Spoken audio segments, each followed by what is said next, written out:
ওনাকে পছন্দ করার কারণ হচ্ছে ওনার ওই যে খেলোয়াড় হিসেবে উনি যে যোগ্যতা অর্জন করেছে সেটা। এখন ব্যক্তি সাকিব আল হাসান কেমন সেটা যদি আমি জাজ করতে যাই তাহলে ভিন্নভাবে জাজ করতে হবে তাকে।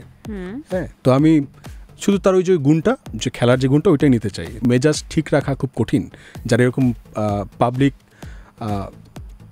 পাবলিক নিয়ে যারা ডিল করছে বা পাবলিকের সঙ্গে যারা খুব ইন্টারাক্ট করে, তাদের পক্ষে মেজাজ হারানো খুবই স্বাভাবিক একটা বিষয়। একজন মার্ডার কেসের আসামি এলাকার ত্রাস সৃষ্টি করে, এবং আপনাকে নিয়ে তো এখন সে যথারীতি এই জায়গার যে ইউনিভার্সিটি সেখানে ফ্লেক্স নিচ্ছে, বলছে আমার ছোট ভাই মহিউদ্দিন রনি। জাগো এফএম এর অ্যাপ এখন পাওয়া যাচ্ছে অ্যাপ স্টোর এবং প্লে স্টোরে। আপনি ক্রিকেট পছন্দ করেন? আমি খেলাধুলার মধ্যে নাই, একেবারেই নাই। আপনি ক্রিকেট পছন্দ করেন না? আচ্ছা, পছন্দ করতাম বলতে আমার মনে হয় যে এটা ইমোশনাল ড্যামেজ হয়, অনেক সময় অপচয় হয়, সেই জন্য আমি দেখা বন্ধ করে দিয়েছি। আচ্ছা, একেবারে কোনো খেলোয়াড় কেউ চেনেন না? খুব কম। যারা কয়েকজন খেলোয়াড়ের নাম শুনি না। না, কেন বলবো না। আমার যেটা পছন্দ সেটা আপনার পছন্দ নাও হতে পারে। না, বলেন না, আমি শুনি। আচ্ছা, আমি সাকিব আল হাসানকে খুব পছন্দ করি। আচ্ছা আচ্ছা, তো সাকিব আল হাসানকে তো পছন্দ করেন। সাকিব আল হাসান তো মানে অনেক সময় সমালোচিত, আলোচিত এবং অলরাউন্ডার বলা যায়, তাই না? তো রিসেন্টলিও কিন্তু একটা ভিডিও বেশ ভাইরাল হয়েছে যে উনি একটা ভক্তের সাথে খুব খারাপ আচরণ করছিল, আমরা যেটা দেখেছি।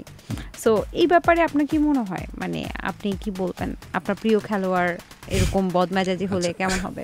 ঠিক আছে, ওনাকে পছন্দ করার কারণ হচ্ছে ওনার ওই যে খেলোয়াড় হিসেবে উনি যে যোগ্যতা অর্জন করেছে সেটা। এখন ব্যক্তি সাকিব আল হাসান কেমন সেটা যদি আমি জাজ করতে যাই তাহলে ভিন্নভাবে জাজ করতে হবে তাকে। হ্যাঁ, তো আমি শুধু তার ওই যে গুণটা, যে খেলার যে গুণটা, ওইটাই নিতে চাই। তার ব্যক্তি যে সাকিব আল হাসান, তিনি যেভাবে বদমেজাজি বা যে ব্যাপারগুলো দেখাচ্ছেন, আপনারা বলছেন, আমিও দেখেছি, তো তার ক্ষেত্রে হওয়াটা খুবই স্বাভাবিক বলে আমি মনে করি। কেননা মেজাজ ঠিক রাখা খুব কঠিন, যারা এরকম পাবলিক নিয়ে যারা ডিল করছে বা পাবলিকের সঙ্গে যারা খুব ইন্টারাক্ট করে, তাদের পক্ষে মেজাজ হারানো খুবই স্বাভাবিক একটা বিষয়। হ্যাঁ, আমি এটা মনে করি। কেননা তাকে যেইভাবে সব কিছু সামলাতে হয়, হ্যাঁ, তার মাথায় যেই পরিমাণ চাপ থাকে, এটা আমার মাথায় হয়তো এতটা চাপ নাই, বা আপনার মাথায় এতটা চাপ নাই, সাধারণ মানুষের মধ্যে এত চাপ নাই। তো এত চাপ সামাল দিয়ে এরকম ছোট ছোট বিষয়ে দেখা যায় যে অতি আবেগপ্রবণ কিছু মানুষ কিন্তু তাকে ওইভাবে ঘিরে ধরেই। আচ্ছা, আমি কিছুদিন আগে একটা ঘটনা আপনাদের সঙ্গে শেয়ার করি, যে কিছুদিন আগে রাস্তায় আমাকে একজন দেখা করেছে, রাস্তায় দেখা হয়েছিল এবং সেলফি তুলেছে। দেন সে আমার হলে চলে আসছে একদিন, এসে আমার সাথে হলে অনেকক্ষণ কথা বললো।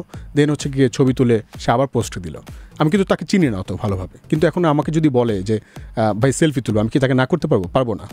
তো তারপর যেটা ঘটলো, সে যখন ওই ছবিটা আপলোড দিয়েছে, পরে আমাকে তার পরিচিত কিছু লোক হচ্ছে তার ব্যাপারে আমাকে ইনবক্স করলো যে ভাই আপনি কার সাথে ছবি তুলছেন, তাকে কি আপনি চেনেন? বললাম না, আমি তো চিনি না। বলতেছে যে ভাই উনি তো এই এলাকার একজন মার্ডার কেসের আসামি, এলাকার ত্রাস সৃষ্টি করে, এবং আপনাকে নিয়ে তো এখন সে যথারীতি এই জায়গার যে ইউনিভার্সিটি সেখানে ফ্লেক্স নিচ্ছে, বলছে আমার ছোট ভাই মহিউদ্দিন রনি। হ্যাঁ, সে এখন ওখানে গিয়ে নেশা করে, এবং হচ্ছে দেখা যায় যে স্টুডেন্টদের সাথে আপনার ব্যাপারে গসিপ করে যে আপনি নাকি এই করছেন সেই করছেন, তার সঙ্গে তার এরকম সম্পর্ক।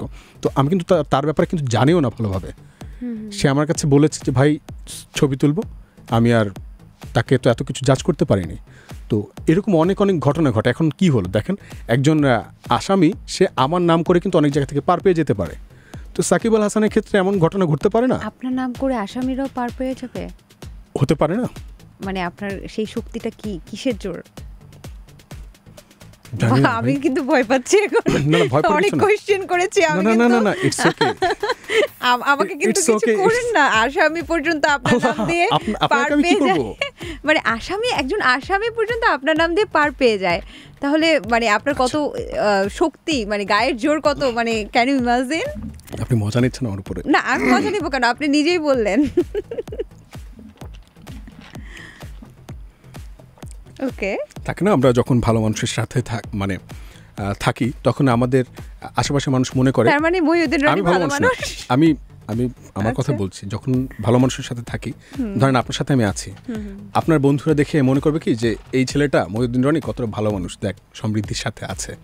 আচ্ছা, ও মাই গড, আচ্ছা ধরুন, তো এমন হতে পারে। আমি মোটেও ভালো মানুষ না। আচ্ছা ঠিক আছে, তারপর এটা খুবই সুন্দর একটা কথা যে আপনি নিজে জানেন আপনার সম্বন্ধে, এটা আনন্দের। একদমই।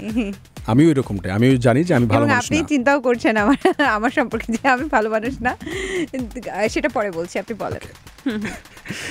জি, দেখছো আমাকে কি কি কোশ্চেন করছে। নো প্রবলেম, আপনি কোশ্চেন করেন, কত কোশ্চেন করেন ওকে না। ওকে, ঠিক আছে। তো আপনার মহিউদ্দিন রনির গায়ের জোরে আসামিরা পার পেয়ে যায়, এমনটা মোটেও না, যে শুধু এটুকুই বলছি যে সেই মানে অনেকে ভাবতে পারে না যে মহিউদ্দিন রনি যেরকম কাজ করে হয়তোবা উনি এরকম ভালো কাজই করেন। হ্যাঁ, বা এমন হতে পারে তাকে দেখে আমাকে জাজ করছে যে যেহেতু ওই ব্যাটা মার্ডার কেসের আসামি, মহিউদ্দিন রনি মার্ডার কেসের আসামি হতে পারে না। Jago FM 94.4